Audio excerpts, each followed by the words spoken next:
Welcome to this edition of the Western Canada Officiating Coaches Development Partnership. We're getting the part of the season that we might be seeing an official for the second or third time, and it's a fun time of year as we see their growth and their development in their game. This episode, we want to touch on a few items. First, the different avenues we can use to discuss with the officials. When we're in the room with the officials, how we set the stage to open up a dialogue is critical so we can get the officials talking about what they saw, what they did, and why they did it. It will allow us to drive a positive conversation, but will allow us to coach the officials in a way that they understand and can learn from. Let's get started.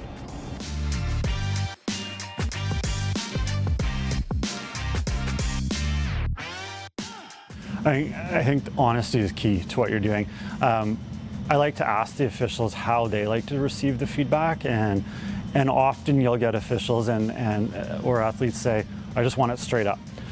But I'm not sure they always do just want it straight up. And so then that's a little bit more of a conversation of, okay, let's have a discussion. And I think part of coaching is having that discussion on, well, what did you see and what did you process through your mind in that split second on this play or on this scenario, and then being able to say, well, did you think about this, or did you think about this, or did you see this happening, right? Or what led up to that whole situation, which I think is key for us when we're doing our coaching after the game. So I think you just have to take a little bit more time in your breakdown and your analysis of what you saw. You have to build a bit of credibility with the officials, right? And so credibility goes a long way when you're giving that feedback or when you're giving your perception of what happened on a situation. When I try and talk to an official, it's not so much a critiquing. Again, I want to try and establish dialogue and see what they were maybe thinking in a certain situation, or if they didn't see it, we talk about maybe ways to get a better position, to get a better sight line, to actually see what happened, rather than, I mean, gone are the days of going in and say, you know, you missed a high stick, because every official knows, they have a pretty good idea when they've missed something. So it's more about trying to establish those relationships and creating dialogue to find a solution on how to not miss it again, to create better habits, to get in good position to make good calls.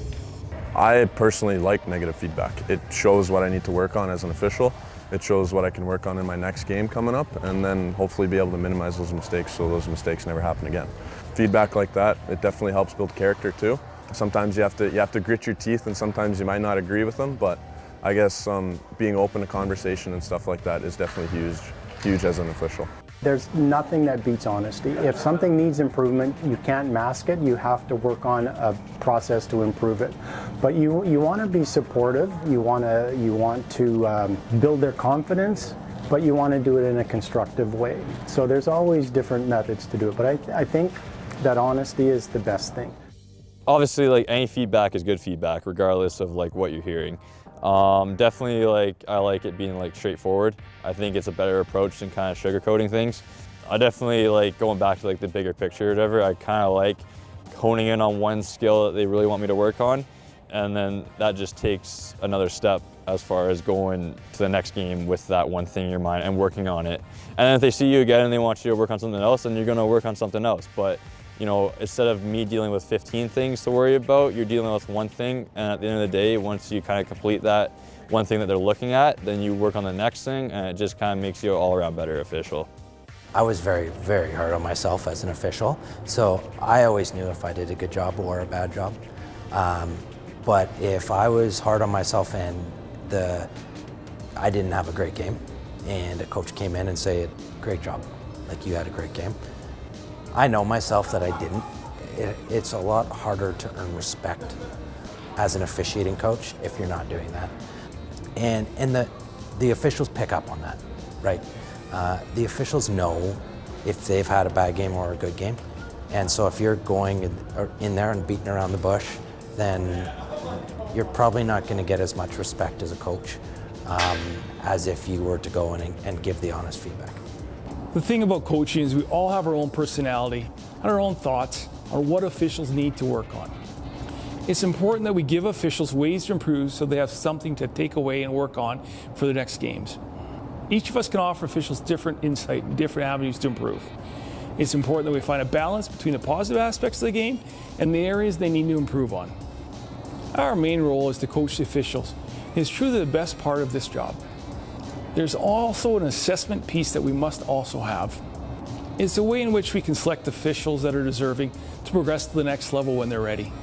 Let's hear some thoughts on how we go about finding the balance between coaching and assessing officials.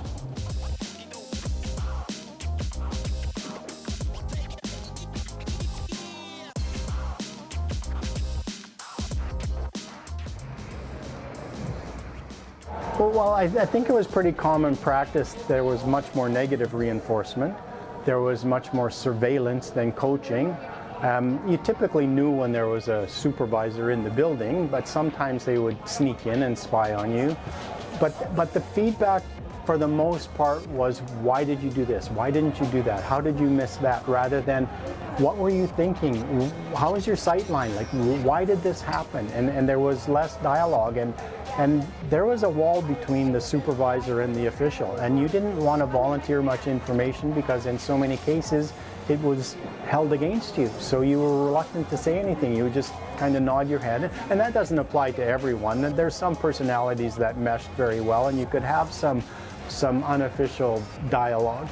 But then as things evolved, and I just thought, you know what, that I didn't like that approach. It didn't help me. It was counterproductive, and all it did was put another brick in the wall, and it didn't help anything. So I wanted to change that because I wanted to help people get better.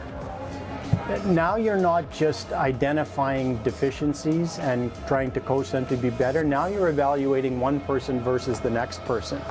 So as much as you're the coach and my boss is the GM, so he gives me my players, and it's my job to coach every single one of those players, but not every one of those players is going to be an all-star. So I'm bound to give my best effort to every single one to help them be better. But at the end of the day, I still have to be able to hang my hat on one over the other. And sometimes it's the really, really tiny things that make the difference between somebody that goes up this season versus somebody that spends another year apprenticing. If you just dwell on the negatives, then the official leaves thinking they only did negative things, and they don't. However, you don't need to pat them on the back for every single little thing that they're supposed to do, because that's part of the job. When they do something above and beyond or show some great insight into a certain situation, then you want to make sure that that's acknowledged, just as much as something that could have been handled better needs to be addressed as well. There are times when you need to have some tough love, and sometimes just saying, you need to be better than that. You weren't at your best tonight, you didn't serve the game properly tonight, and I know you can do better. And you know what? They already know that. But you don't need to beat them up, but you need to make them understand that when they leave that building that they could have been better, and next time they need to be better. We hope this is a valuable segment for you. Using your own personal experience, your own style and personality will provide unique insight to each official you're coaching. You'll find some of your thoughts really hit home with certain officials, and another officiating coach may hit home with other officials. That is the great thing about having different points of view or thought process. We can reach so many officials in a positive way. Keep enjoying the rinks. Thanks for all you do to make officiating and this game better.